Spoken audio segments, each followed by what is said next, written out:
Why was Martha upset? Because she was doing all the work. That's why. She was busy serving everybody, and her sister Mary wasn't helping. I'd be willing to bet that most of us, if not all of us, act a lot like Martha most of the time. We're willing to do our part, but everybody else should carry their weight, right? I know I felt that way more times than I can count. And it just may be that our churches are pushing us in that direction.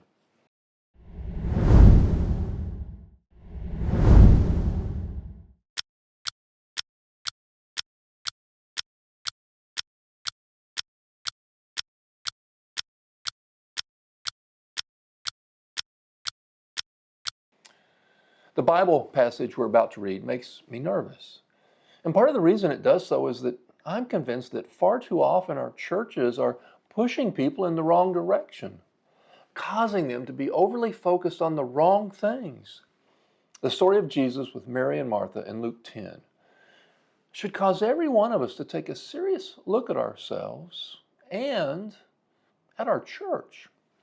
Let's read about Mary and Martha in Luke 10, starting in verse 38. Now, as they went on their way, Jesus entered a village, and a woman named Martha welcomed him into her house. And she had a sister called Mary who sat at the Lord's feet and listened to his teaching. But Martha was distracted with much serving. And she went up to him and said, Lord, do you not care that my sister has left me to serve alone? Tell her then to help me. But the Lord answered her, Martha, Martha, you're anxious and troubled about many things. But one thing is necessary. Mary has chosen the good portion, which will not be taken away from her. So why was Martha upset? Because she's doing all the work, that's why. She's busy serving, and Mary wasn't helping. Like we said, most of us know exactly how Martha felt. We're willing to do our part, but everybody else needs to carry their own weight. But Jesus doesn't come to Martha's defense. Really, just the opposite. Jesus tells her that she's troubled about a lot of stuff, but not focused on the one thing she should be. And to put salt in that wound, Jesus then piles on a bit by saying that Mary is focused on the right thing. I don't know how Martha responded, but if it had been me, I would have most likely done some pouting and glaring at people. Now, here comes the uneasy part of today's topic. Could it be that our churches are pushing people to be more like Martha than Mary? A quick summary of this Bible story could be more Mary, less Martha. But is that what we actually promote, reward, and structure into our church activities and focus? To put it in simple terms, since we've taken our church assemblies out of homes, like we read about in the Bible, and put them into dedicated buildings, we've created an environment, a culture, if you will, that requires a lot of Marthas. What do I mean by that? Well, let's list a few examples. You've got a building that has to be cleaned on a regular basis. The trash taken out, the restrooms cleaned, the carpet vacuumed, the tile floors marked, etc., etc., etc. And we need someone to come unlock the doors before assemblies and then lock up after assemblies. Not to mention getting the lights, the air conditioning or heating started and then turned off afterwards. And then there's all the maintenance that has to happen, the heating and air systems, the parking lot with its lights and striping and the landscaping and lawn work, periodic painting both inside and out, roof repair from time to time, and all the other odds and ends that need repaired on an ongoing basis. Oh, and we can't forget about the audio-visual equipment, can we? Can't really conduct a church service without the microphones and speakers being taken care of. And nowadays, there's the additional need to make sure the video projectors are functioning. And of course, recording everything for the website or YouTube channel, or making sure it all gets uploaded to the website.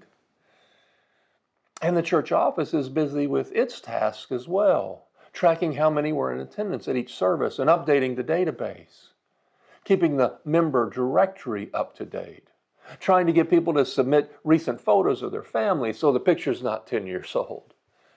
And we can't forget the weekly church bulletin with all the various tidbits of news and announcements and schedules that need to be shared. Lots and lots of stuff that has to happen.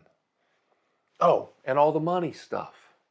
Counting each week's contribution and getting it deposited in the bank.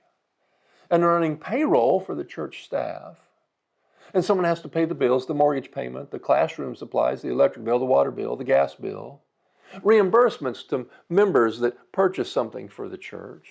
The internet bill, the office supplies, the cleaning supplies. The list goes on and on and on. All this stuff that has to happen. Look, I'm not trying to be dramatic here. I've served in church leadership. All this stuff has to happen. The system we've created falls apart if it doesn't happen. And so there's constant recruiting, getting either volunteers or paid staff to make sure all this stuff gets taken care of. So I wonder, how would Jesus respond if he came to visit? I think he might say, Martha, Martha, you're anxious and troubled about many things, but one thing is necessary. You see, all this stuff we just mentioned, we're convinced it's critical and important. But the account of Jesus with Mary and Martha challenges that. Jesus told Martha she wasn't focused on the right thing. And before we try to convince ourselves that all this stuff we've piled into assembling as a group of Christians, let's hear a few more words from Jesus. Jesus says this in Matthew 7:21 through 23. Not everyone who says to me, Lord, Lord, will enter the kingdom of heaven, but the one who does the will of my Father who's in heaven. On that day, many will say to me, Lord, Lord, did we not prophesy in your name and cast out demons in your name and do many mighty works in your name? And then I'll declare to them, I never knew you. Depart from me. Let's not be confused about this. Unlocking the building, paying the bills, recording the sermons, cleaning the restrooms, tracking attendance, and all this other stuff is no guarantee that we'll know Jesus. As a matter of fact, it may just be that our focus on these things actually gets in the way of us getting to know Jesus. We're so busy taking care of all this physical, earthly stuff we've created that has to be done that we don't have time to do what Mary did. Mary chose the good portion. She focused on the one thing that can't be taken away. She focused on Jesus. We need to take a serious look in the mirror and ask ourselves if we've become troubled and anxious about many things instead of the one thing that can never be taken away. So I leave you today with this summary.